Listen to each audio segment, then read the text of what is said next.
The sun had just dipped below the horizon, painting the sky with deep orange and purple hues. Jack had been on the road for hours, his rig humming steadily beneath him as the miles stretched on in front of him, endless and lonely. He wiped his eyes, tired from the long day of driving, the steady rhythm of the road lulling him into a trance. He glanced at the dashboard clock. Midnight. He was nearing the halfway point of his route through the desert, a quiet, desolate stretch of highway, where the only company for miles were the occasional road signs and the relentless buzz of the tires against the pavement.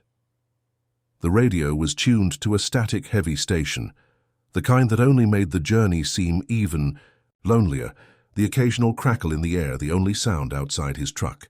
He tried fiddling with the dials, but the station remained the same. He sighed and leaned back in his seat. Maybe he could get some sleep soon, after he found a rest stop.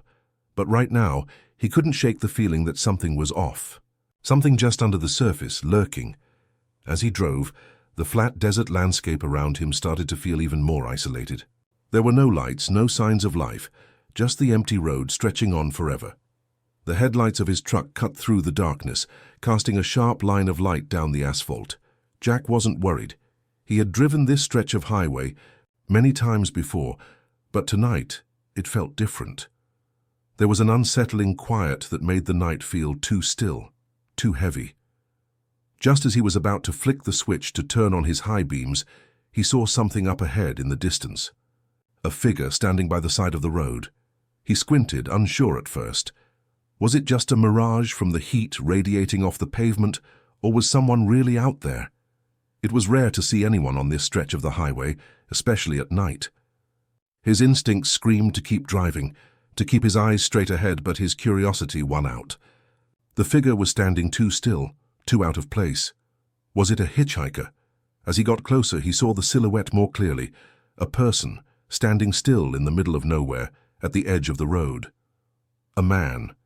He had a duffel bag slung over his shoulder and was dressed in worn-out jeans and a hoodie despite the warmth of the night.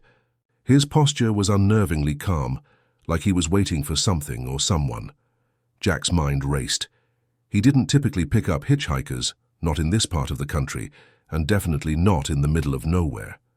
But this guy looked different. He wasn't waving his arms frantically or signaling for help. He wasn't making any movement at all. Just standing there, staring out at the empty desert. Against his better judgment, Jack slowed down as he approached. He had seen plenty of hitchhikers on the road before. Some desperate, some dangerous, others just trying to get to the next town. This one, though, there was something about him. Something off. The truck rolled to a stop a few feet from the figure. The man didn't move, didn't look up at Jack, didn't acknowledge the truck's presence at all. There was something eerie about that. Something unsettling about how still he was.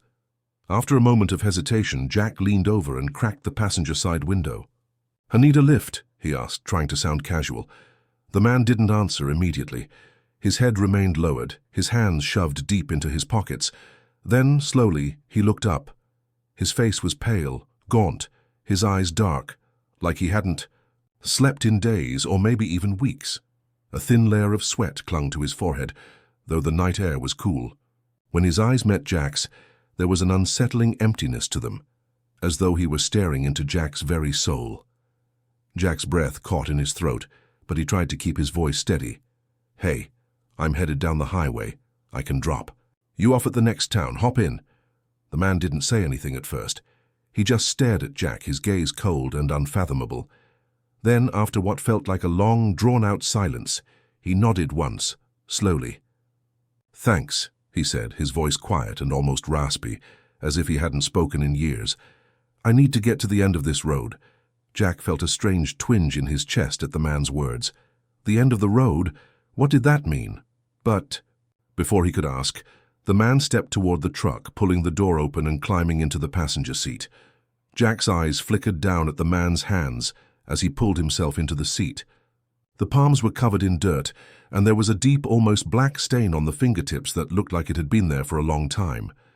"Where you headed?" Jack asked, trying to keep the conversation going, to shake off the strange feeling creeping over him. His fingers tightened around the steering wheel. The man didn't respond at first. Instead, he just stared out the windshield. His eyes narrowed as if scanning the empty road ahead. Jack wasn't sure if the man even heard him, but after a long silence the man spoke again. "Doesn't matter, it's the same road, always the same road," Jack blinked, trying to make sense of the cryptic answer. "The same road?" The man turned his head slowly, his face still eerily expressionless. "The road doesn't change," he said, his voice low, as if the words were meant for him and no one else. "It doesn't matter where you go. It's always the same." Jack felt a shiver run down his spine. The man's words seemed to have no real meaning, but somehow they left a lingering feeling of dread in the air. The truck rolled down the highway, the engine's hum the only sound breaking the silence. Jack tried to focus on the road, but his mind kept drifting back to the hitchhiker, the strange, hollow tone of his voice. He wanted to ask more, to understand what the man was talking about, but something told him it was best not to. The hitchhiker turned his head again, staring at the desert beyond the truck, his eyes distant, lost in something Jack couldn't fathom. Jack shifted uncomfortably in his seat, still feeling that nagging sense that something wasn't right. Out of the corner of his eye, Jack saw something in the distance. Lights. Headlights, maybe. He squinted, but the lights disappeared as quickly as they had appeared. There were no other vehicles on the road, no signs of life. Just them, the truck, and the endless stretch of desert. The hitchhiker seemed to notice, too. He suddenly straightened in his seat, his body tense. "The road's watching," he muttered. Jack furrowed his brow, looking at him again. "What do you mean, the road's watching?" The man slowly turned his head to meet Jack's gaze, his eyes now dark and unsettling. "The road doesn't let you leave," he said, his voice quiet but urgent. "It keeps you here. It keeps all of us here." A chill ran down Jack's spine, and he could feel his heartbeat quicken. His grip on the wheel tightened as the truck sped through the empty desert, the road stretching endlessly ahead. This was no ordinary hitchhiker. Jack had picked up plenty of people before, drifters, travelers, and strangers with strange stories, but none had ever made him feel this way. The man was like a shadow in the truck, a presence that felt more like an omen than a simple passenger. Jack's fingers tightened on the wheel, and he could feel the road beneath him shifting. Something was wrong. Something was deeply wrong. The truck rumbled on into the dark night, and Jack couldn't help but wonder, what was it about this road? What was it about this man? And most importantly, would he make it to the end? The hours dragged on, the endless desert stretching out like a vast ocean of sand and emptiness. Jack couldn't shake the weight of the hitchhiker's words. "The road doesn't let you leave." They echoed in his mind, bouncing around in his head like a trapped echo, relentless and suffocating. He tried to focus on the road ahead, his eyes scanning the pavement under the harsh glow of the headlights. But the road felt off.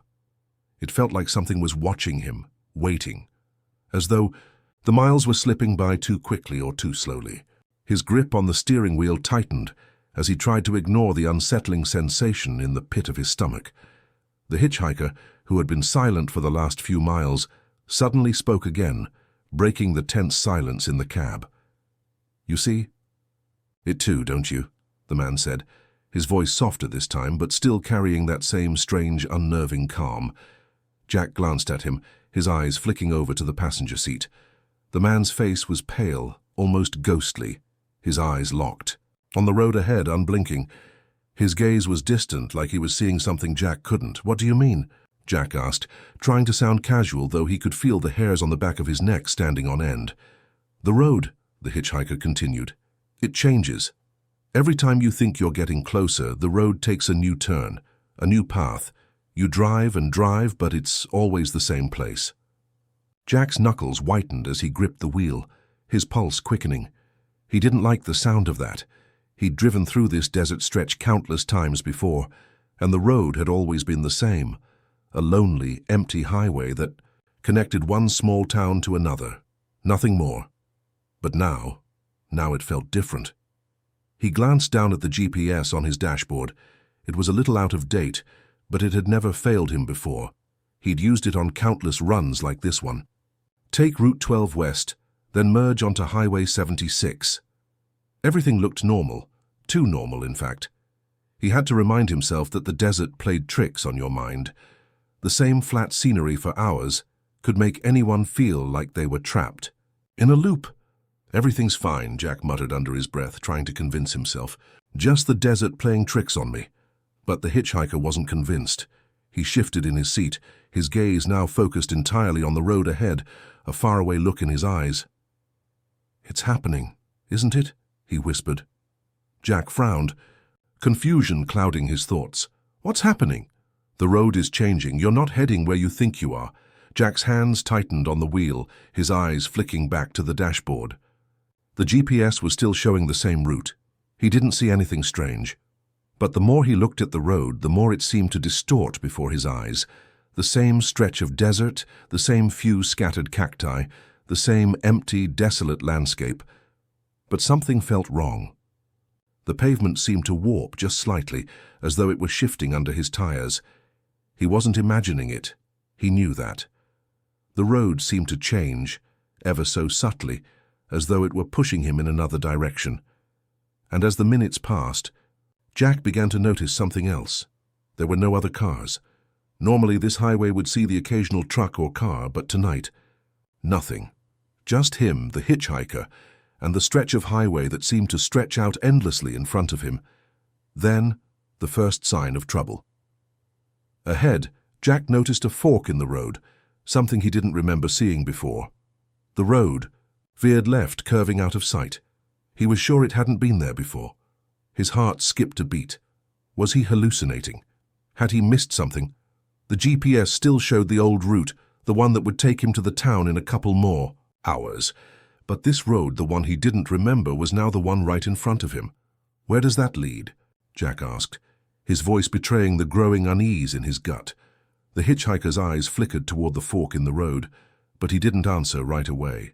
Instead, he gave a long, hollow sigh. "Nowhere good," he muttered. Jack's foot hesitated over the accelerator. He could keep going straight, follow the route he knew, or he could take the new path. The decision felt wrong in every way, but something deep inside urged him to at least check it out. Maybe there was a shortcut. Maybe it would get him to his destination faster. His mind raced as he tried to convince himself that he was being irrational. Without fully understanding why, Jack turned the wheel, veering left toward the unfamiliar fork. As soon as he did, the truck seemed to shift under him, like it was responding to the change. The engine hummed more loudly, the lights growing brighter as if pulling him forward. The air in the cab grew thicker. Jack looked at the hitchhiker. The man was staring straight ahead, his eyes wide and focused, his mouth set in a grim line. "The road's taking us somewhere," the hitchhiker said, his voice eerily calm. "And it's not going to let you leave." Jack's heart pounded in his chest. The road twisted and turned ahead, leading him deeper into the desert. The familiar landmarks were gone now. The same stretches of open land he had passed earlier in the night were now replaced by dark, endless stretches of nothing. The night seemed to grow colder, and the air inside the truck became thick with the feeling of something watching them. Jack reached for the radio dial, trying to break the silence, trying to distract himself from the growing sense of dread building in his chest. The static was unbearable, louder than before. It screeched and crackled in his ears like 100 voices whispering all at once. "Turn back, Jack!" The voice came through the static, barely audible, but it was there. A warning. He froze, his hand hovering over the dial. Had he imagined it? The hitchhiker turned toward him, a knowing look in his eyes. "They're watching us," the man said, his voice low and strained. "This is what they want. They want you to keep driving." Jack's pulse raced. He tried to rationalize it. Maybe it was just some local radio station playing pranks, or maybe his nerves were just getting the best of him. But then he looked out the windshield, and that's when he saw it. The faint outline of a figure walking along the side of the road. A person, dressed in dark clothes, their face hidden in shadow. Jack's hands trembled as he gripped the wheel. Tighter. The figure wasn't moving like a normal person. It was swaying, shifting unnaturally, like it was caught between worlds. And as they passed, Jack could have sworn the figure had turned its head toward the truck. It had seen him. Before. He could fully process what he had seen. The road curved again. The figure disappeared, leaving only the empty stretch of highway behind them. But Jack's heart was pounding in his chest. Something was wrong. And now, there was no going back. He had taken the fork. The road was changing, warping, bending, and he had no idea where it would lead. But one thing was certain. He wasn't alone anymore. The curse had already begun. The wheels hummed beneath Jack's rig, steady but dull, like a heartbeat that was slowing down. It had been over an hour since he'd taken the strange fork in the road, though, truth be told, time had started to feel slippery, like it didn't move forward the way it was supposed to. Outside the windshield, the desert was darker than night had any right to be. The moon had vanished behind a thick bank of clouds, or maybe it had simply given up trying to shine on this cursed stretch of highway. The stars had blinked out too. Even the headlights seemed to fight against the dark now, throwing out sickly yellow beams that barely lit 10 feet ahead. The hitchhiker hadn't said a word since that moment with the figure on the side of the road. Jack stole a glance at him. The guy sat stiff and straight, hands gripping his knees like he was bracing for impact. His lips moved silently, like he was whispering a prayer or talking to someone who wasn't there. Jack turned the radio, dial again, just to have some kind of noise to fill the silence. Anything would be better than the quiet pressing in around them like a vacuum, static. Still just static. But it wasn't normal static this time. Not the kind that just hisses and pops. This sounded layered, deeper, like there was something beneath it, murmuring. Jack leaned closer to the speaker. The noise was low, almost a whisper, but it was definitely a voice. "Jack!" He froze. There it was again. "Jack, keep driving." Jack's blood ran cold. He reached over and killed the radio. Just cut it off completely. The cab went dead silent again, save for the hum of the tires and the low creak of the truck's frame. "You heard that too, didn't you?" he asked, his voice cracking a little. The hitchhiker nodded slowly, still staring straight ahead. "They've started speaking to you." "They?" The hitchhiker turned his head, slow and deliberate. His eyes looked even darker now, like they'd soaked up every light the cab had to offer. "They're the ones who walk this road," he said.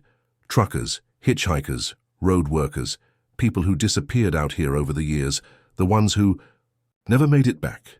Jack's mouth was dry. He swallowed hard, gripping the wheel tighter. "Ghosts?" "Worse," the man whispered. "Souls that never got where they were going, trapped here. This road feeds on people who get lost. It listens, it watches. And now..." His eyes drifted to the radio again. "Now it's speaking." Jack tried to laugh it off, tried to shake the icy fear crawling up his spine. Come on, that's just a story.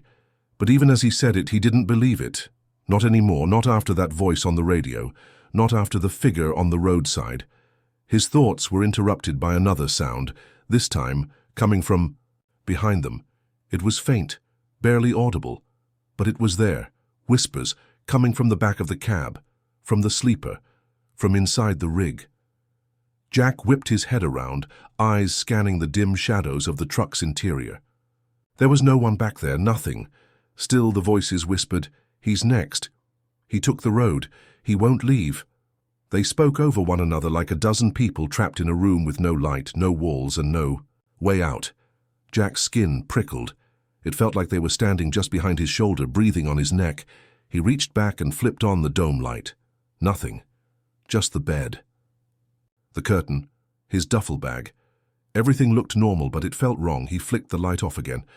"You're hearing them now," the hitchhiker said softly, like it was a fact, not a question.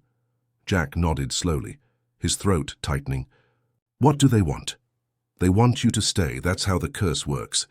The road finds drivers who are weak or tired, or just curious enough to take the wrong turn. Then it starts to bend, changes time, changes space. Then it speaks." Jack blinked. "How do you know all this?" The hitchhiker didn't answer right. Away. His fingers trembled on his knees. "Because I've been here before," he said finally. "I've ridden with others. I've seen them disappear. One by one. Same road. Same whispers. Same ending." Jack turned his eyes back to the road and gasped. There was a figure standing in the middle of the highway. A man, pale, wearing a dirty trucker's uniform, face sunken, eyes black. Jack swerved, narrowly missing him. The truck rocked violently to the side, the trailer swinging wide, gravel spitting up in all directions. When he looked back in the mirror, the man was gone. "Jesus Christ," Jack shouted, breathing hard. "They're not trying to hurt you," the hitchhiker said quietly. "They're just trying to show you what's coming."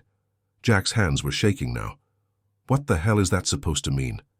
"It means the road already chose you," the man whispered. "You're on it. Now, and it doesn't let go easy."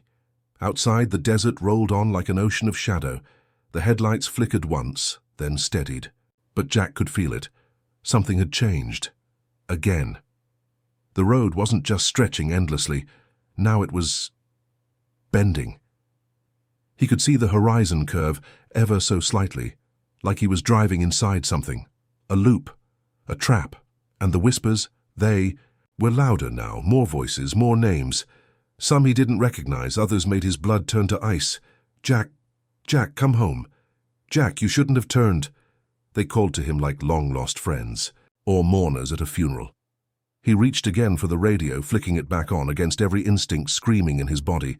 The static roared. Then, slowly, it cleared. A single voice came through. "His father's son," the voice rasped. "You've got to turn around before it's too late." Jack's heart stopped. His dad had been dead for 15 years. He stared at the radio in horror. The hitchhiker leaned forward, voice low. "Don't listen. It's not him." "How the hell do you know that?" "Because it tried the same thing on me. Only mine was my brother." The static flared again.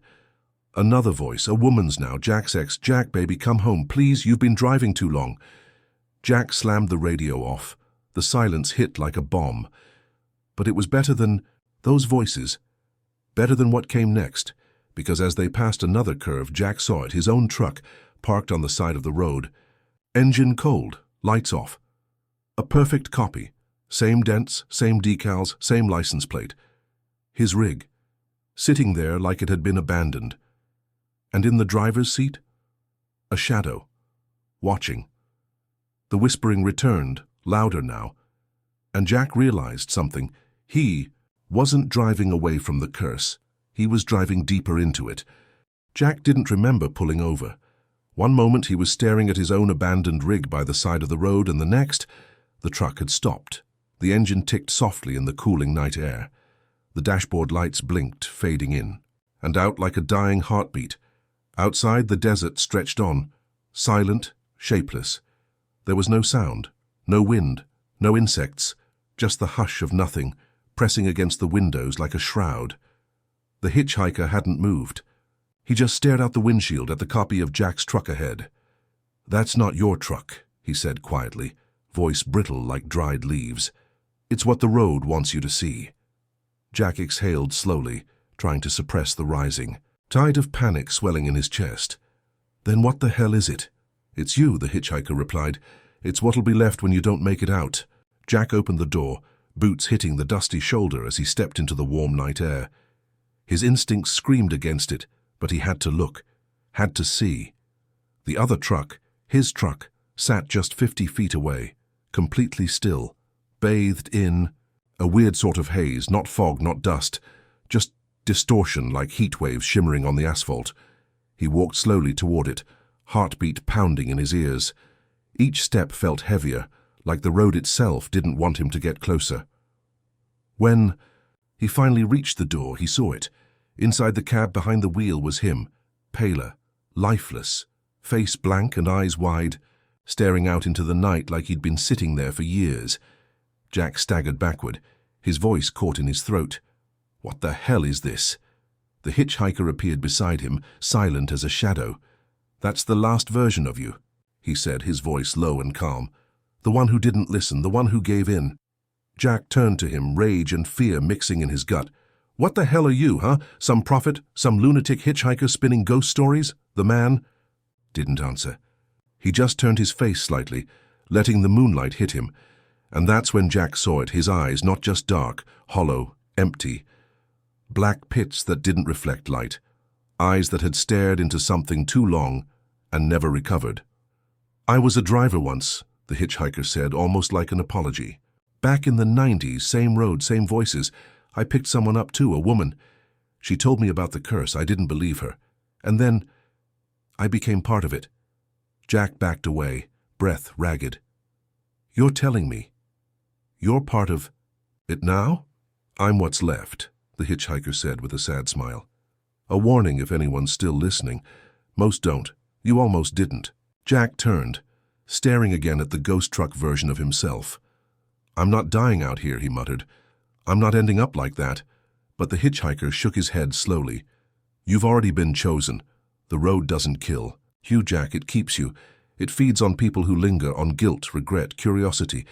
The longer you stay, the deeper the road wraps around you, until there's no leaving. Jack ran his hands through his hair, his mind racing. So what then? What am I supposed to do?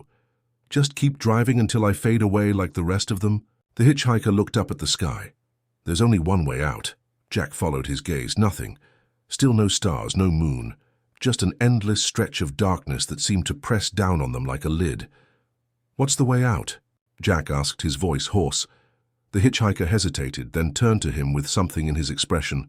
Hope, maybe, or the last glimmer of it. You have to break the loop, do what none of the others did. Jack narrowed his eyes. Which is let go. Jack stared at him, confused. Let go of what? Of what's holding you here. The road feeds on what you carry. The memories, the pain, the people you've lost, the ghosts in your head. Jack looked away. He didn't want to hear it, but he knew what the man meant. His father, the accident, the guilt, the things he never said, the miles he drove not to get somewhere, but to get away. He'd been running for years, maybe longer. Jack took one last look at the dead version of himself in the truck. Then he turned back toward his own rig. What happens if I drive away now? He asked. The hitchhiker smiled, a little sad, but a little proud too. You might still make it. Jack climbed back into the cab, heart thudding. He started the engine. It hesitated, coughed, then roared to life like it had been holding its breath. The hitchhiker stood in the road watching. Good luck, he said, voice barely audible above, the hum of the engine.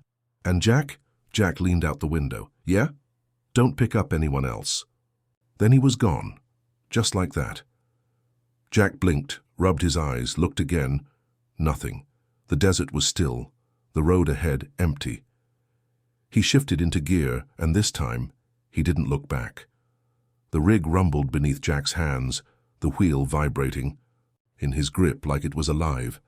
The desert stretched out endlessly ahead, painted in shades of ash and moonless dark. He had the pedal down harder than usual, engine growling as he tore through the night. But the road didn't feel real anymore.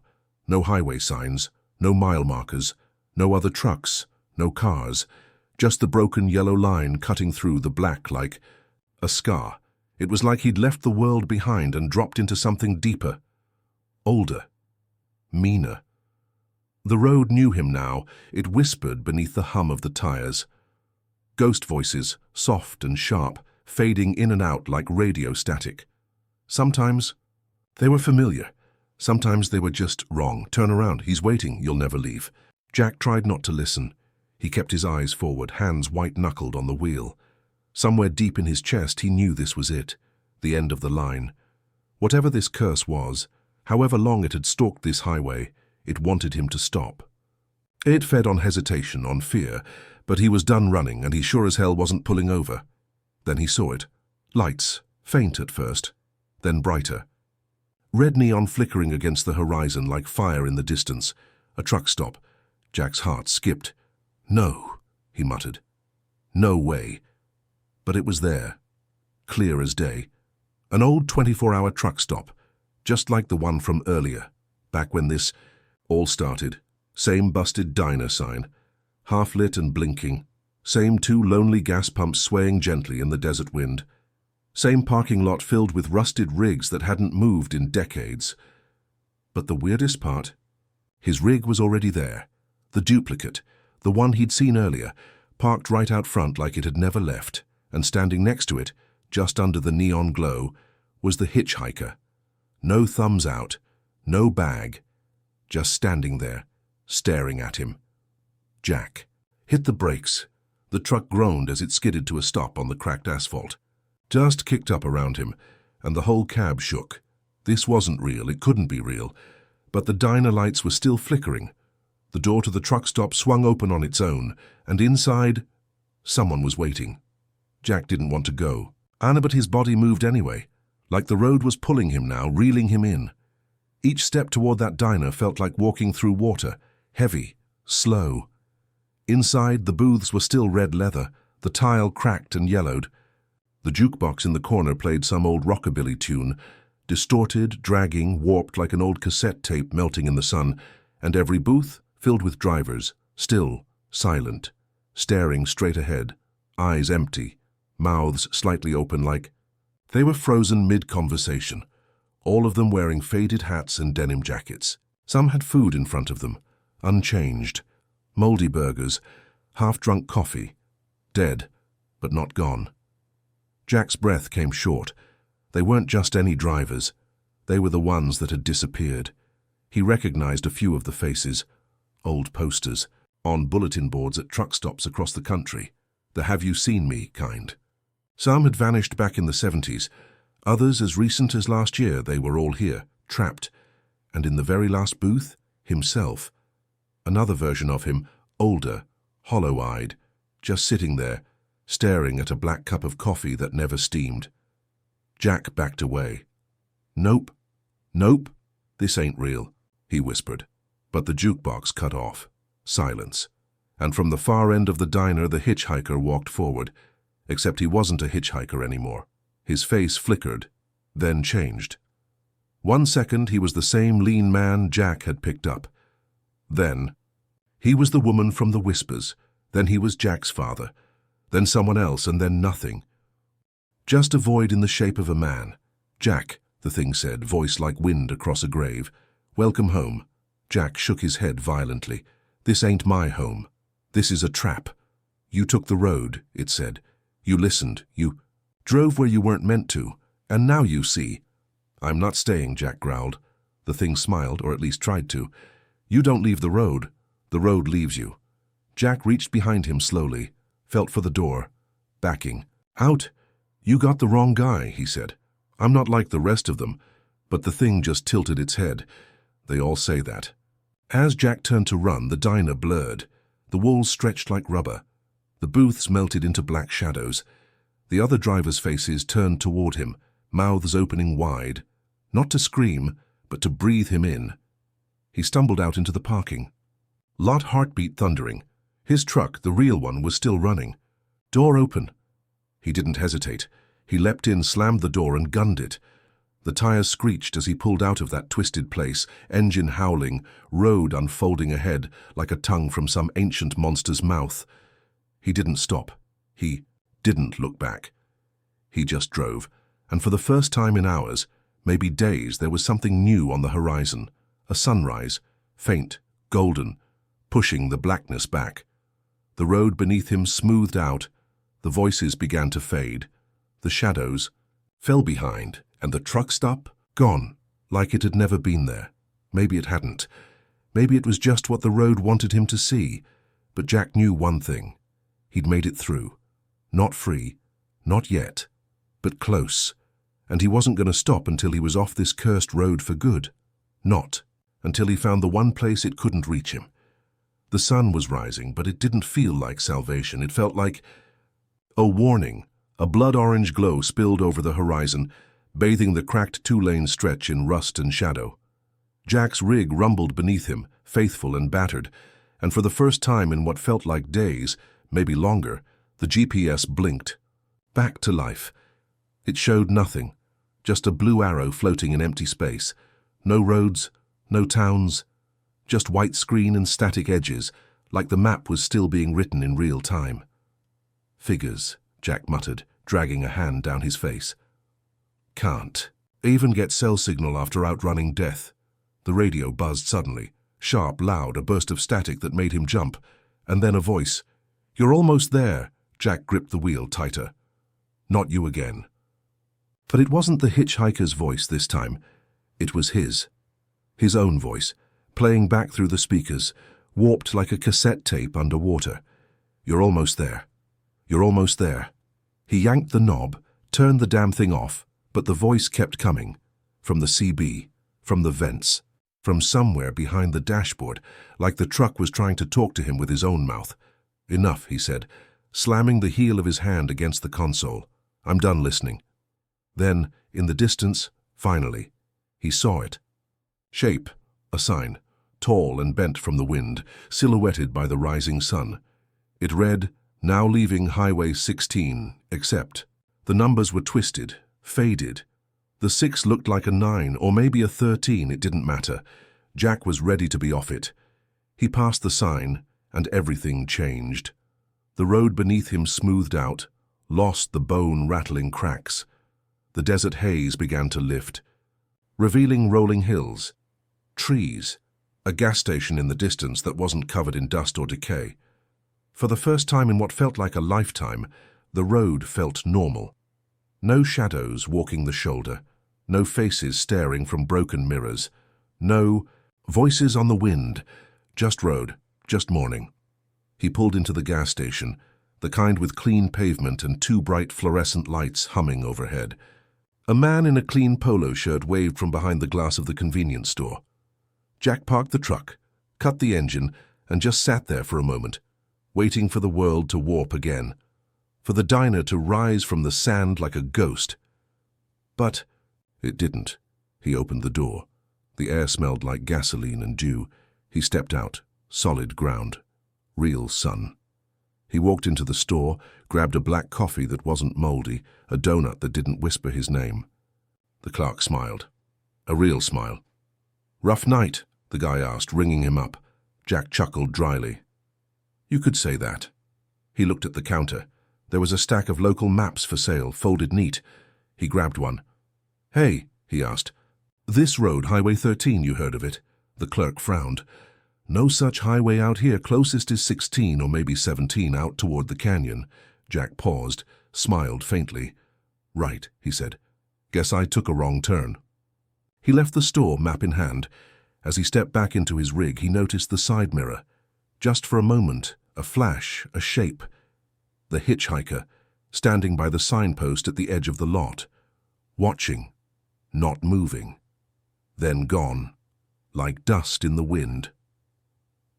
Jack stared at the mirror for a long moment. Then he turned the key. The engine growled, alive again.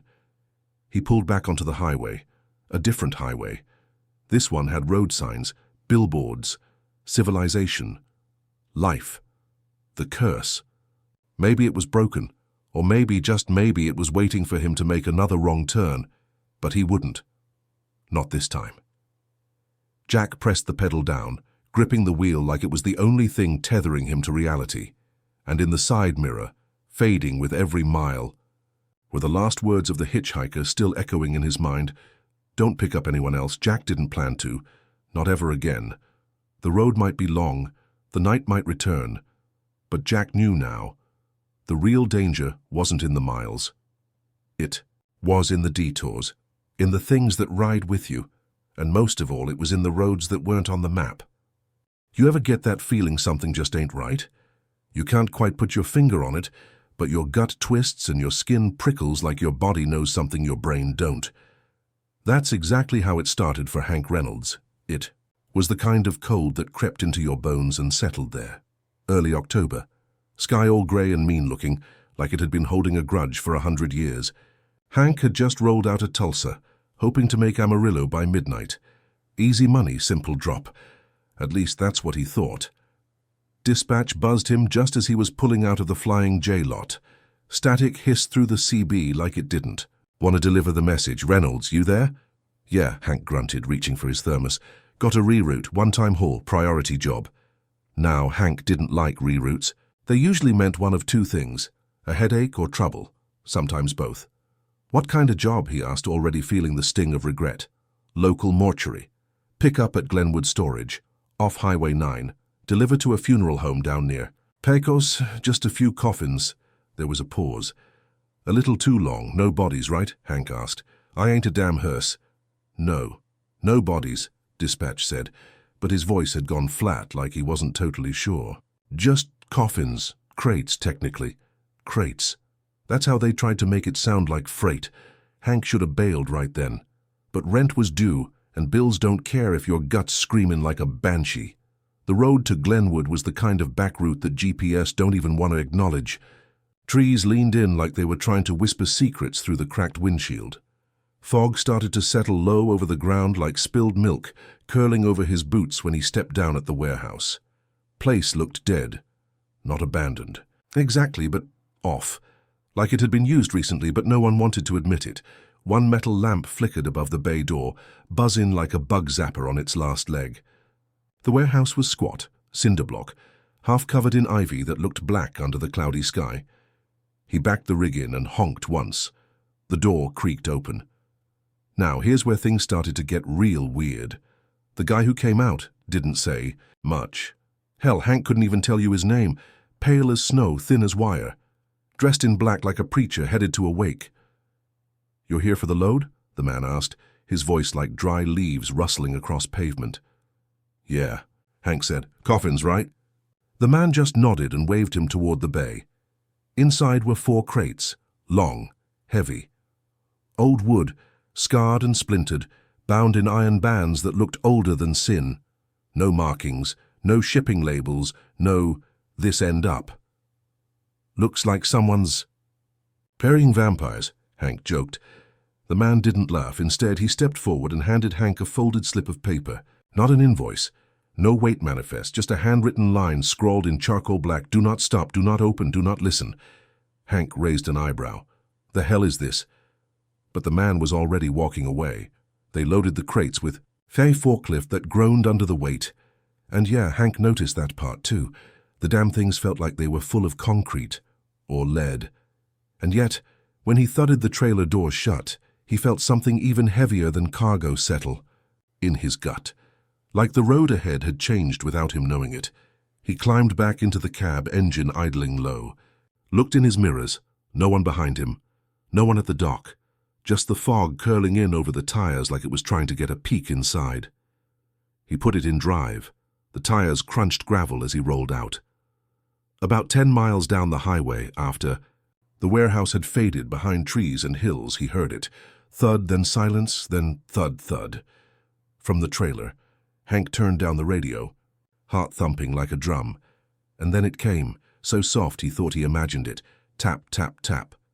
He pulled over fast, lights cutting through fog, heart jackhammering in his chest. Grabbed the flashlight, walked around the trailer.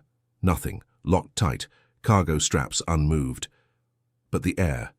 Cold, wrong. When he got back in the cab, the windows had fogged from the inside, and written backwards just faint enough to make him question his own damn sanity. Don't stop. Hank didn't talk to himself much, not on the road anyway. But after what he'd just seen, or maybe imagined, he muttered under his breath like a man trying to convince himself the world still made sense. Condensation. That's all it was, trick of the light. Ain't nothing to it. Still, as he pulled back onto the highway, his eyes kept darting to the side mirrors. The road was empty. Just the dark stretch of asphalt behind him, 2 lanes of cracked black. Nothing. Fog still hung low, hugging the ground like it was afraid to rise. But the trailer felt heavier now, like those coffins weren't just dead weight. They were waiting and watching. Jake tried to shake the thought. He switched on the radio, static hissing for a moment before some old classic rock kicked in. Familiar, comforting. Hank liked music from back when songs told stories and didn't sound like machines arguing with each other. He turned it up louder, tapping his thumb against the steering wheel, trying to fall into the rhythm of the road. Then the radio cut out, just went dead. No static, no hum, just silence. That's when the whispers started. They weren't loud, not at first, just a faint murmur in the cab, like someone talking behind a closed door. Hank froze, looked around the cab, glanced at the floor, the back window, nothing. But the murmuring continued. Soft, unintelligible, male voices, more than one. They were inside the truck, but nowhere to be seen. He shut the radio off completely and sat in silence. The murmuring stopped. He turned it back on. Music returned, tried again to convince himself he was tired, overworked, been on the road too long. Then something moved in the passenger side mirror, just for a second, like a shadow ducking down. Gone before he could fully see it. His heart skipped. He flicked the high beams. Nothing on the road ahead. Looked in the side mirror again. Nothing there, except the edge of a handprint, pressed into the fogged glass on the outside. 5 long, narrow fingers, smeared like someone had dragged their hand across it, like they were clinging to the side of the truck. He swerved slightly, almost taking the rig off the road, hit the brakes. Hard. The truck shuddered to a halt. He jumped out, flashlight in hand, breathing like he'd run a mile uphill. The beam cut through the fog as he circled the trailer again. No footprints, no smudges, no handprint. Just the thrum of the engine and his own shaky breath hanging in the air. "You're losing it, Hank," he muttered. "How you're seeing things." But deep down he didn't believe that. He knew what he saw, and the weight, whatever it was, wasn't just on the rig. It was on him now. Back in the cab, he locked the doors. Not something he normally did out on open roads. But his hands moved on instinct. Click, click. Then, just before he pulled away, he noticed something else. The paper. The slip that pale man had given him. The one with the warning. It wasn't on the dashboard anymore. It was in the cup holder, folded differently. When he opened it again, the message had changed. Where before it read, "Do not stop, do not open, do not listen." Now in the same spidery handwriting, a new line had appeared. They're awake now. He was done playing games. He threw the rig into drive and tore back onto the road, headlights, slicing through the fog like twin knives. He didn't stop again for 100 miles, but he kept hearing the whispers, and in the mirrors, whenever he glanced just quick enough to catch them, shapes, sitting, watching, passengers that weren't there when he looked again. The coffins were still sealed in the trailer, strapped down tight, but every mile they felt closer, like the dead inside weren't just restless. They were listening. They were learning, and soon Hank feared they'd start talking back. Hank drove until the horizon started bleeding into a soft blue, dawn trying to muscle its way through the fog like it had to earn the right to rise. He hadn't slept. Couldn't. Every time his eyes wandered to the rear view, something twitched. In the shadows. Not visible, not exactly, but felt. Like a breath on the back of the neck, and the whispers. God, the whispers hadn't stopped. Faint and low, like someone muttering secrets into a pillow. He'd cranked the radio, full blast. Static, music, talk radio. Nothing drowned it out for long. It was like the voices were under the noise. Waiting. Somewhere past Clovis, he pulled into a way station that looked abandoned. Might have been closed for years or just hadn't been staffed in a while. Didn't matter. He had to check the load. He needed to see them. It was stupid. Against every rule in the trucker book. But whatever was in that trailer wasn't just cargo. It was angry. He climbed down and walked around the back, keys clinking in his hand. A hawk screamed in the distance, but the world felt too still. No bugs, no breeze. Just him and the big steel box. He unlocked the latch, pulled the door open with a metallic groan, and there they were. 4 long coffins, still sealed, still strapped. But the air hit him like a fist. Cold, wrong, like opening the freezer and catching. The smell of something that had been dead too long. He stepped up into the trailer, boots echoing on the steel floor. 1 step, then 2. The boxes were humming.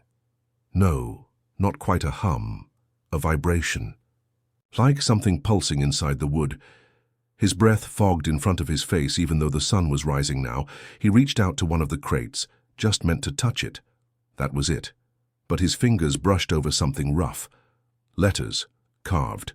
Into the wood he squinted. A name, Margaret R. Tilson. He blinked. That wasn't normal.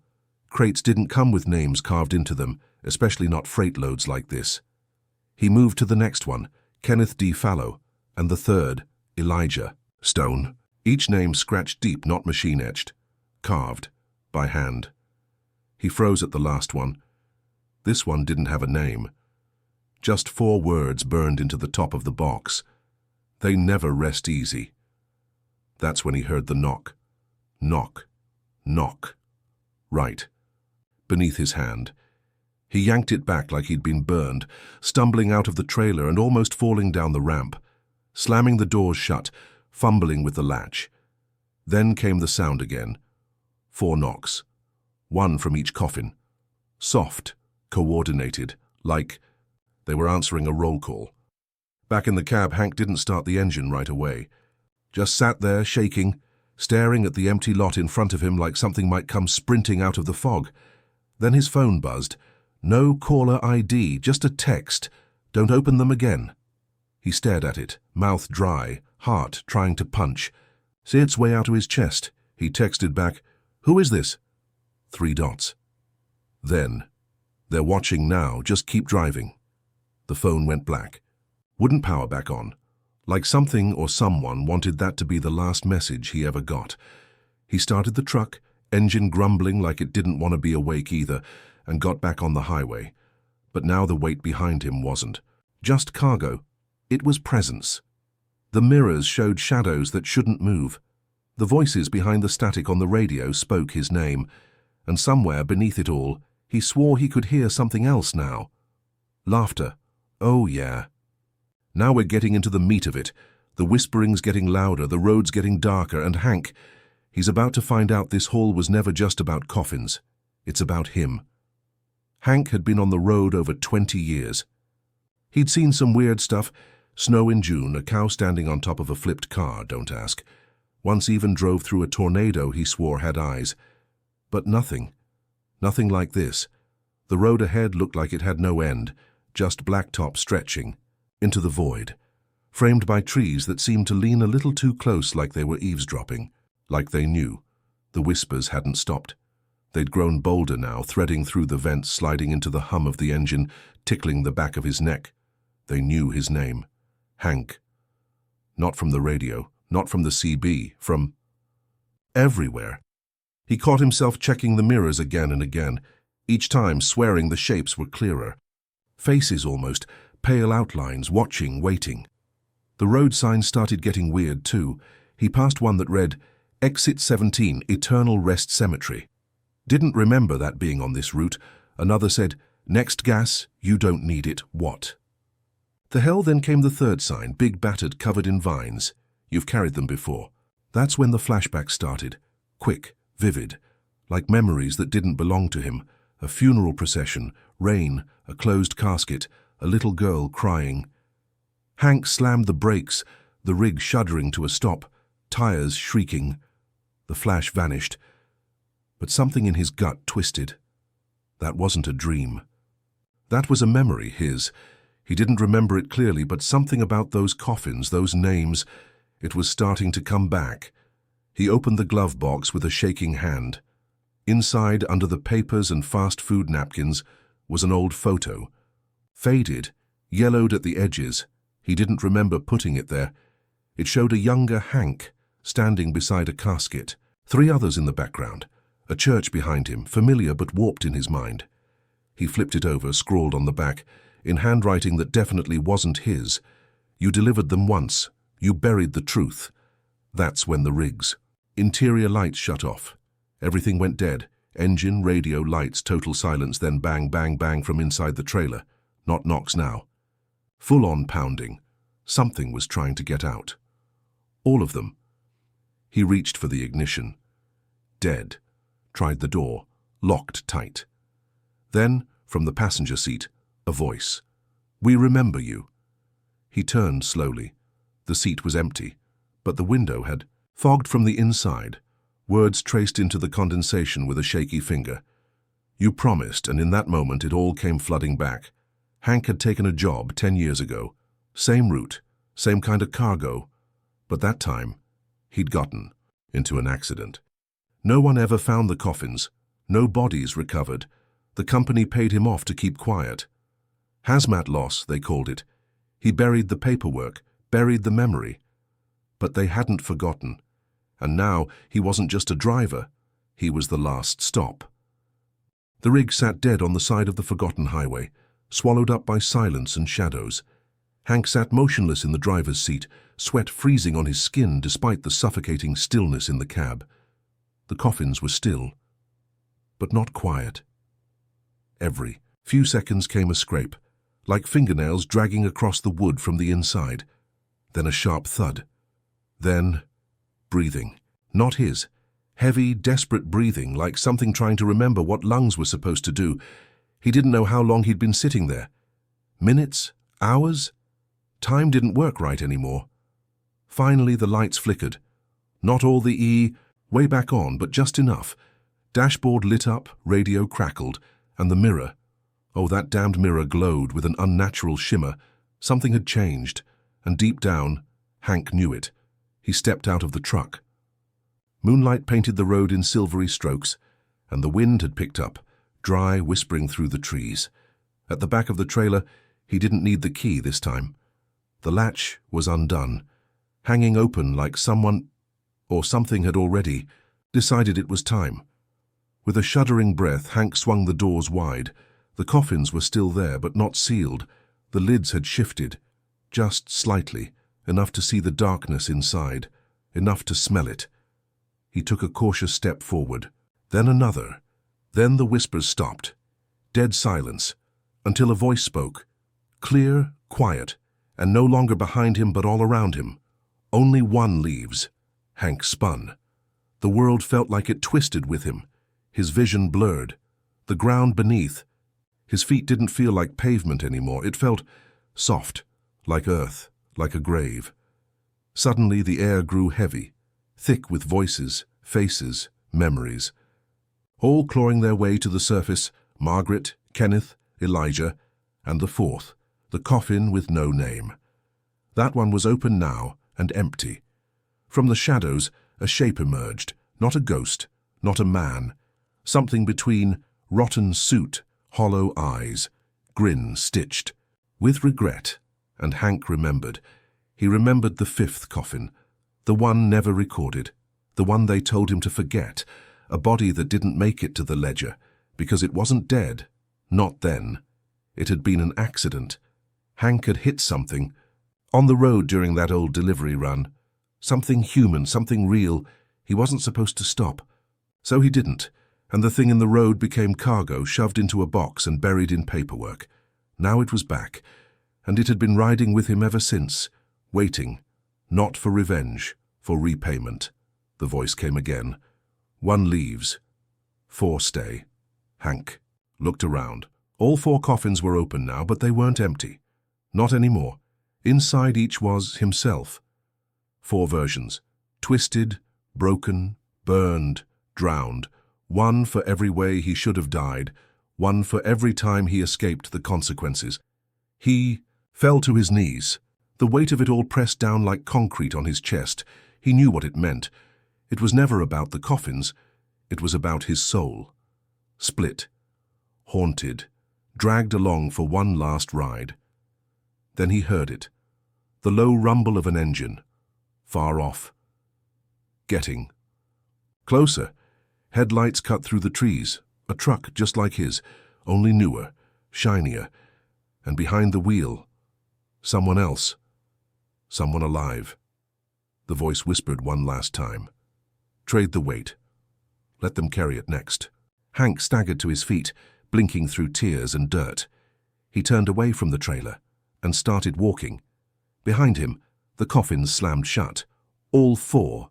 Boom, boom, boom, boom, and the truck roared to life. Without a driver, it pulled away, smooth and steady, red taillights vanishing into the dark. On board, the same cargo. 4 boxes. No names, just one note carved into the door. 1 leaves, 4 stay. Hank made it to the road, fell to his knees as the wind picked up. He was free, or maybe just emptier. But from that day on, any time a trucker drove past mile marker 237 on Route 19, they'd feel it, the pull, the weight, and sometimes, if they were unlucky enough to glance in their side mirror, they'd see a man standing on the roadside, watching, waiting.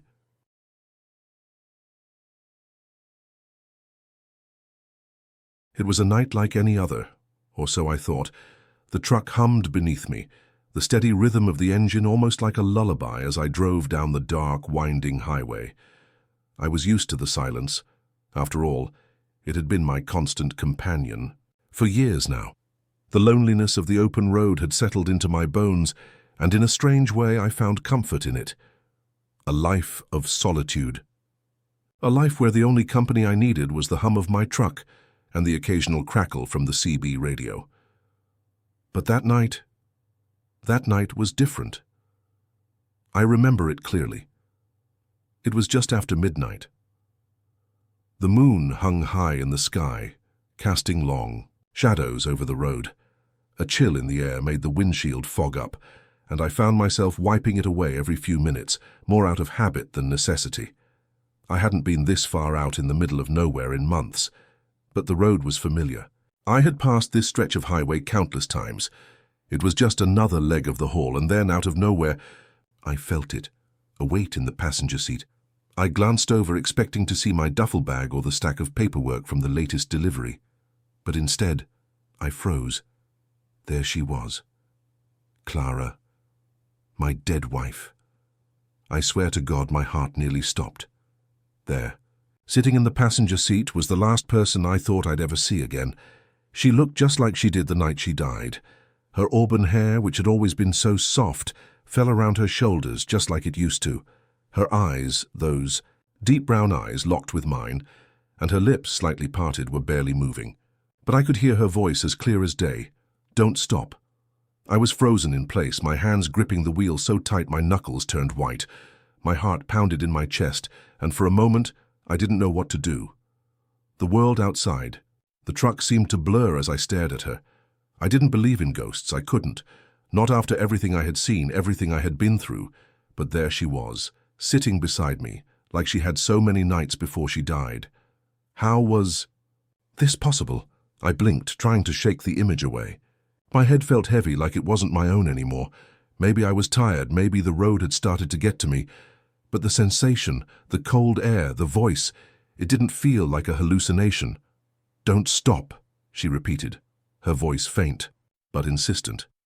Please, don't stop. I glanced back at the road ahead. It was just a stretch of highway, the lights from the truck's headlights cutting through the dark like a knife. But there was something different now.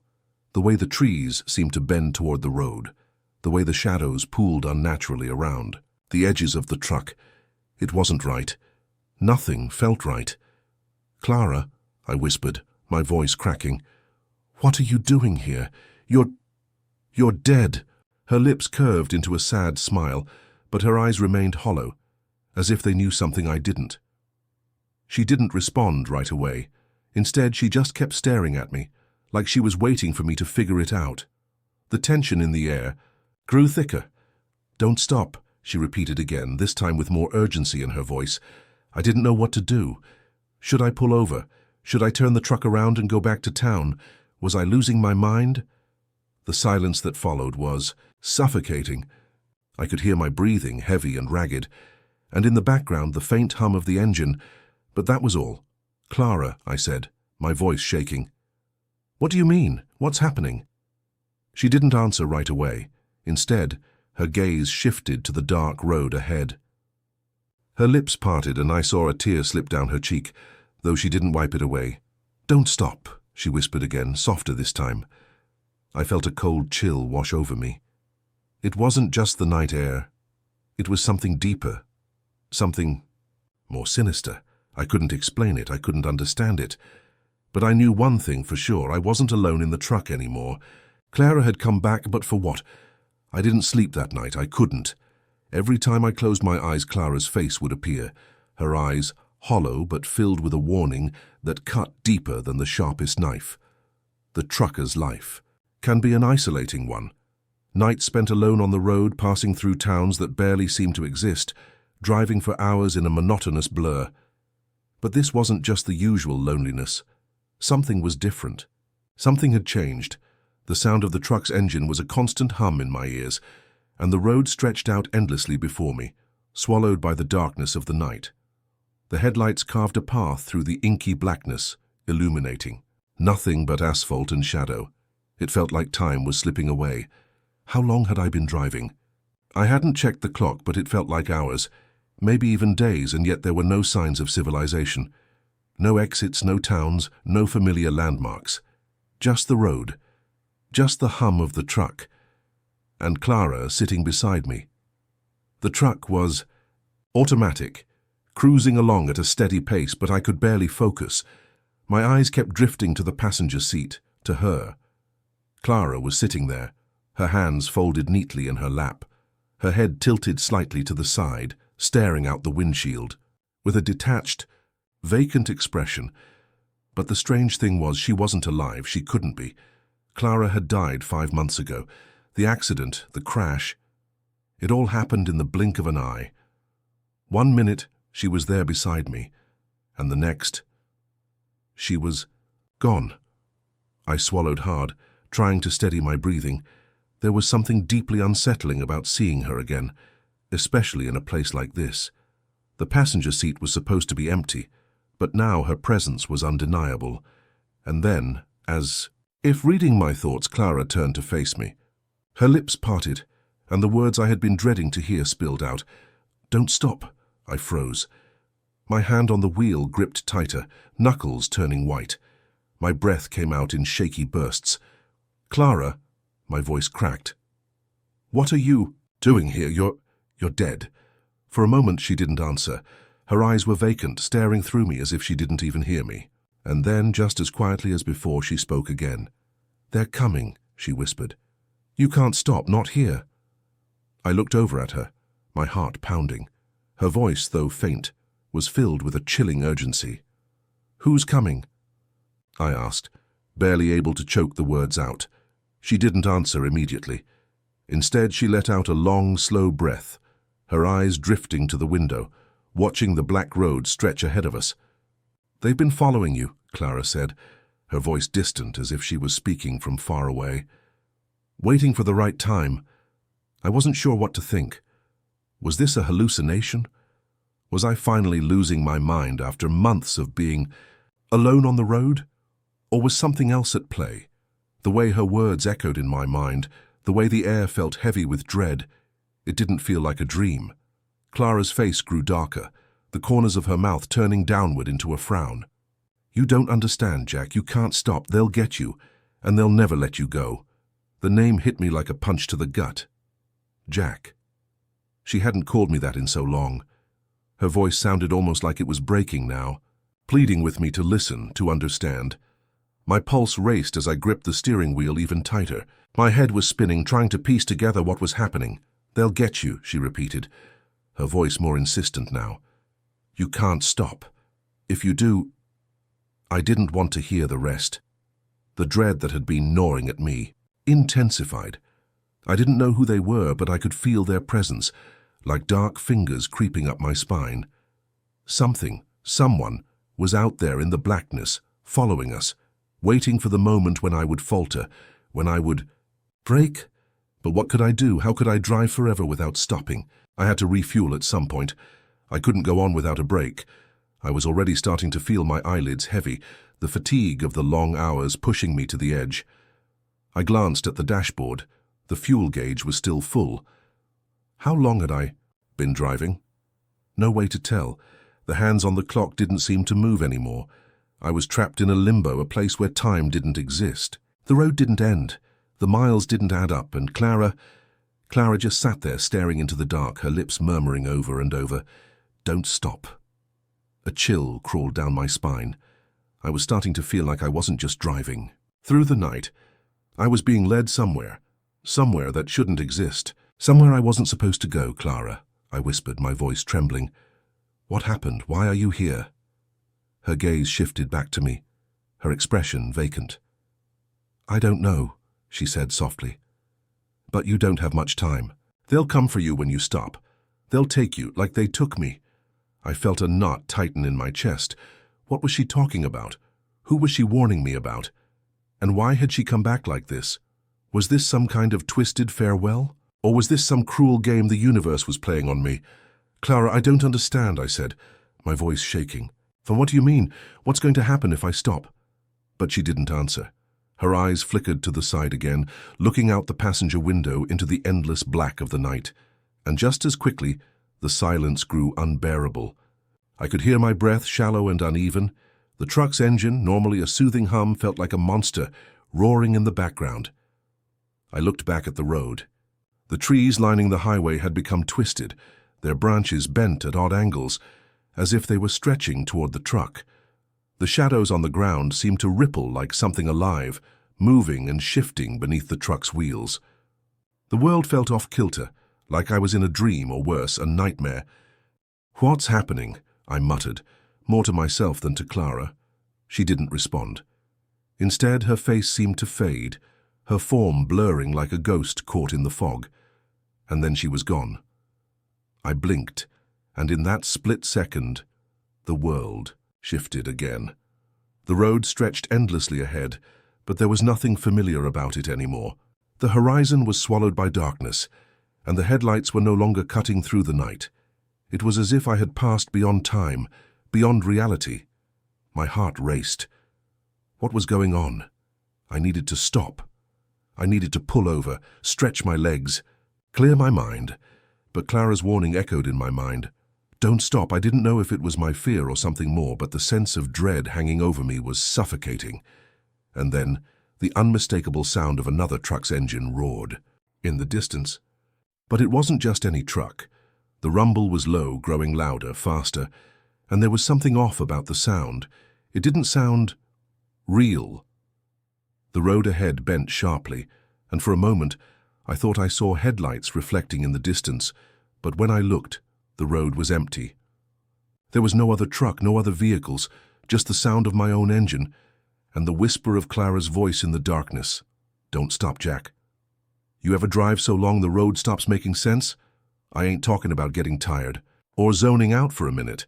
I mean really driving, where time doesn't behave, where exits vanish, and every tree looks like the one you passed 10 minutes ago."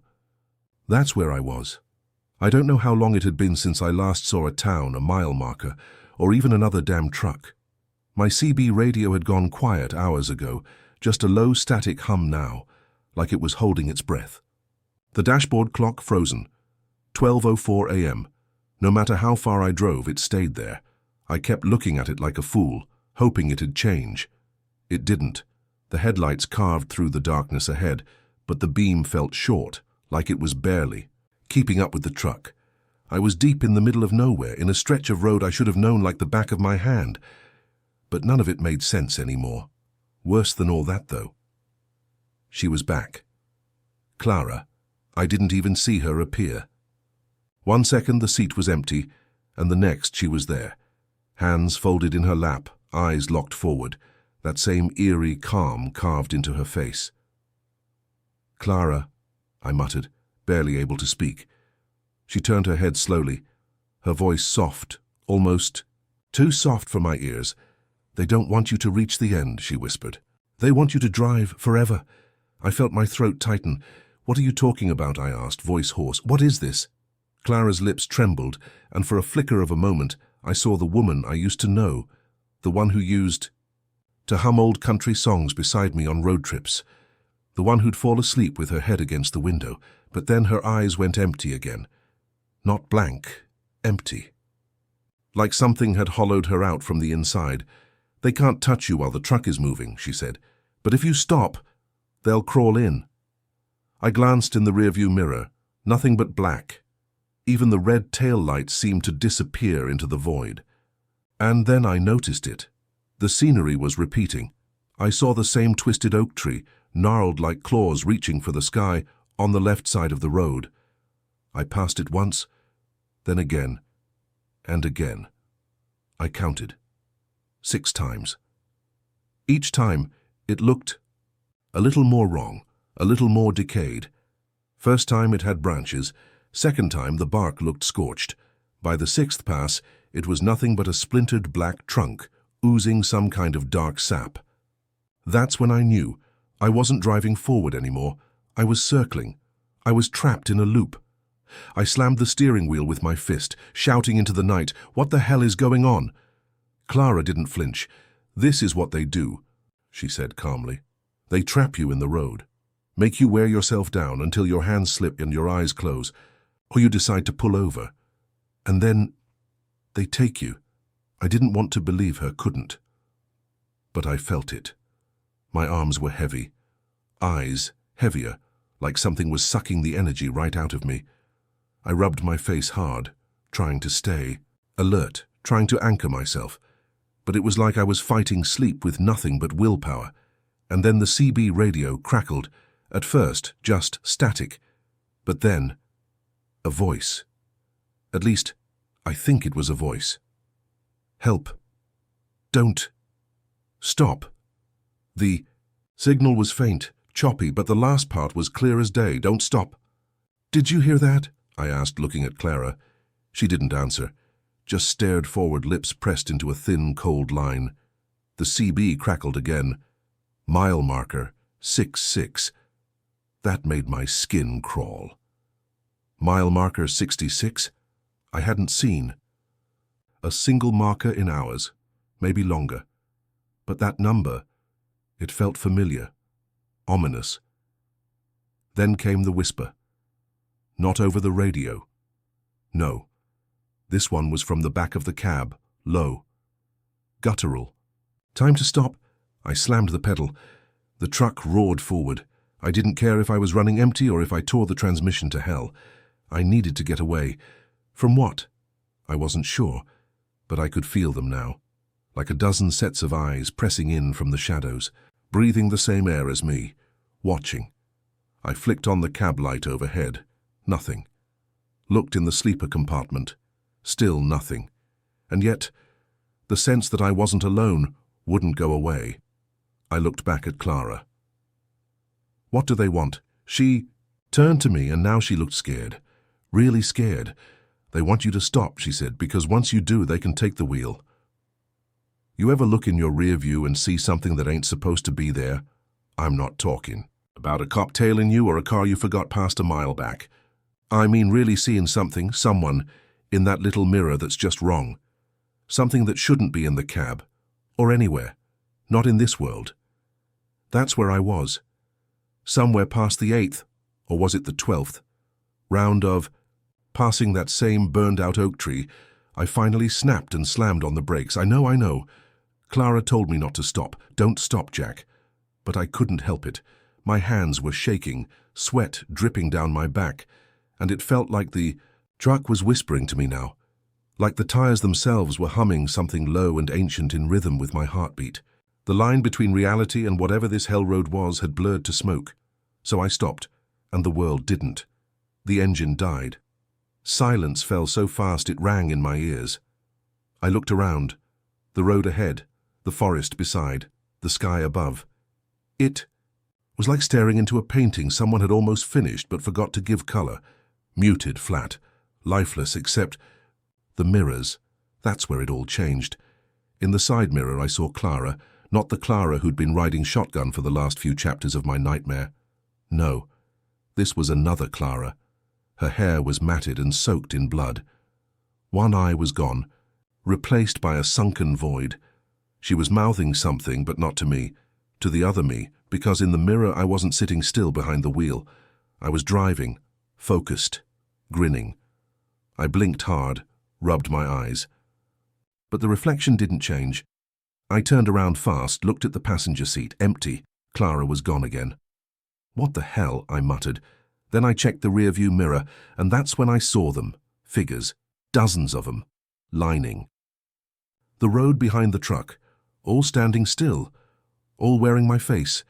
Same hat, same jacket, same tired eyes, just standing there like mannequins waiting to be animated. One of them twitched. Another cracked its neck at an unnatural angle, like a puppet on two short strings. I whipped my head around, expecting them to be right outside the window. But nope, nothing. Just night. I looked back into the mirror. Still there. Still watching me. My breathing turned shallow. Cold sweat hit me like a wave. Then a voice came, clear this time, from the CB, not Clara's, not my own, but still familiar. Which one are you, Jack? Static. Which one of you made it out? Then the mirror. Clara's started moving, one by one, every single one, bleeding, burned, torn, began speaking in unison. Don't stop, Jack. Don't let them take the wheel. I didn't think. I just turned the key and prayed the engine would turn over. It did, barely. Lights flickered. Engine coughed. Tires groaned. But the truck God bless her, started crawling forward again. I avoided the mirrors after that. Covered. Came with my flannel shirt, a pair of gloves, anything I could grab. Didn't matter. Their voices still reached me. And Clara, my Clara, she was back. I felt her before I saw her. Cold air in the cab, scent of wildflowers on the wind. She didn't say anything at first, just looked at me, her expression softer, now almost sad. "You weren't supposed to stop," she whispered finally. "I know," I whispered back. "Now they're closer." I gripped the wheel tighter. "What are they?" She didn't answer right away. Just turned her head toward the mirror I'd tried to cover, the one still whispering under my jacket. "They're not ghosts, not demons either." "They're you," she said. My blood turned to ice. "What do you mean, me?" Clara looked back at me, and I saw tears in her eyes, but they weren't falling, just hanging there, frozen, like time around her had warped too. "This road's not real," she said. "It's a pathway, a long one, and every version of you that made the wrong choice ends up here." "Wrong choice?" "You survived," she said simply, "and some of them didn't." That's when it hit me. The accident. The night Clara died. There had been a split second, a single moment, where the wheel jerked and I chose. I didn't remember it clearly, but something inside me did. And maybe I wasn't supposed to survive. Maybe all those other Jacks were the ones that didn't. Now they wanted my seat back. Clara leaned in close then. So close I could smell her perfume again, honeysuckle and smoke. "They're coming. For you, Jack. You have to reach the end of the road before they do." I swallowed hard. "What if there's no end?"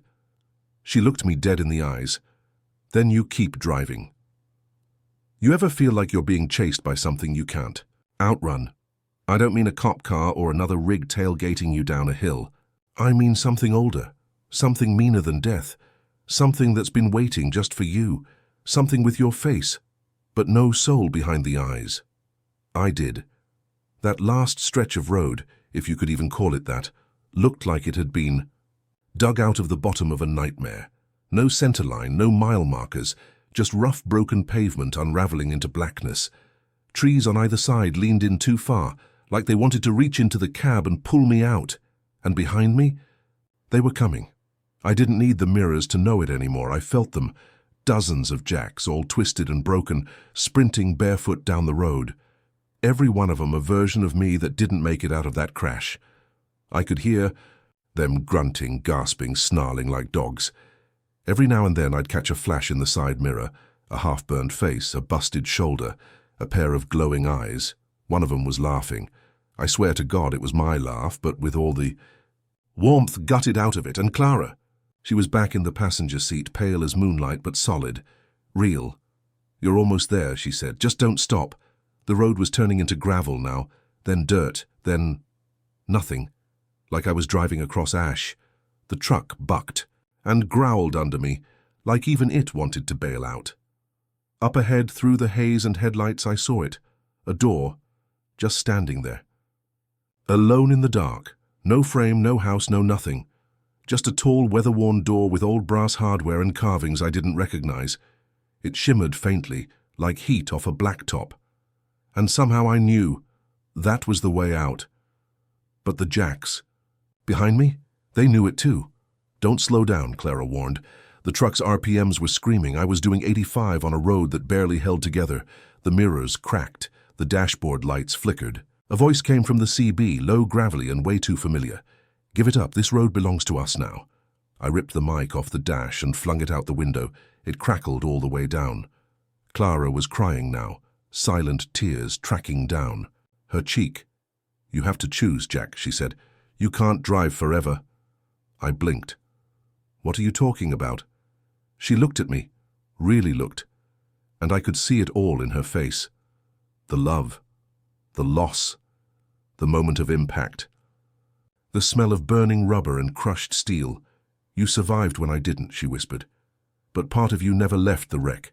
That part's been driving ever since." And suddenly I got it. This wasn't about the ghosts behind me.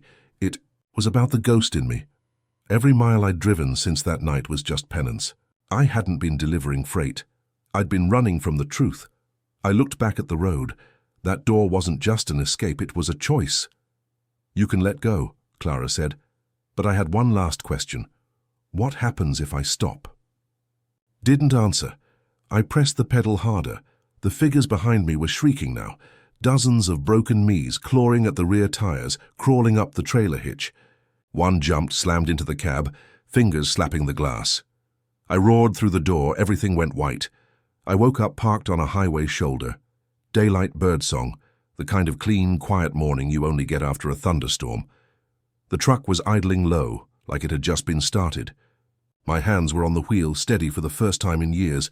Clara was gone, no blood, no broken mirrors, no alternate jacks, just me, alive, free. I got out, stretched under the sun, and looked back down the highway. No door, no ghosts, nothing but asphalt and a long stretch of road ahead.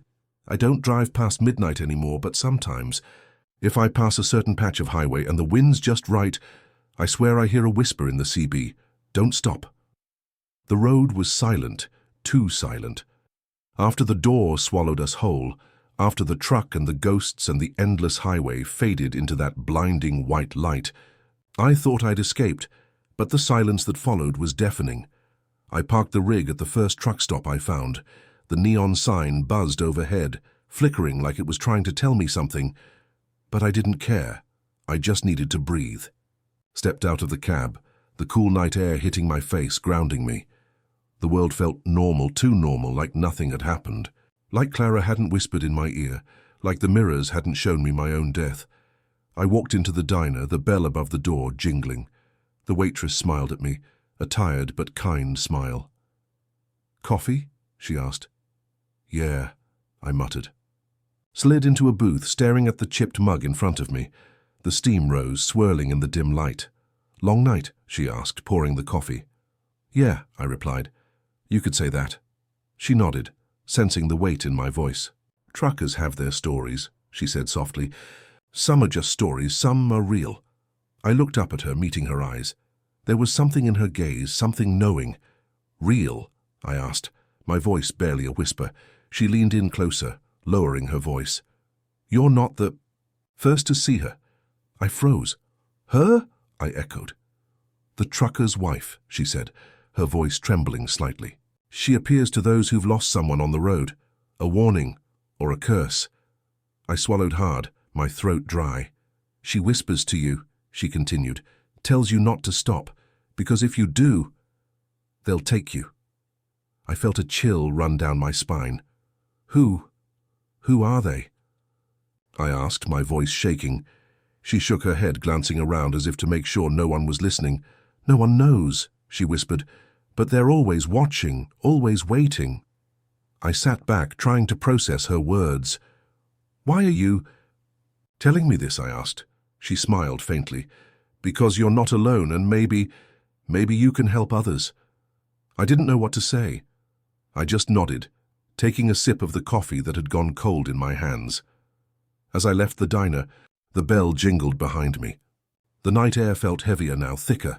The shadows seemed to stretch longer, darker.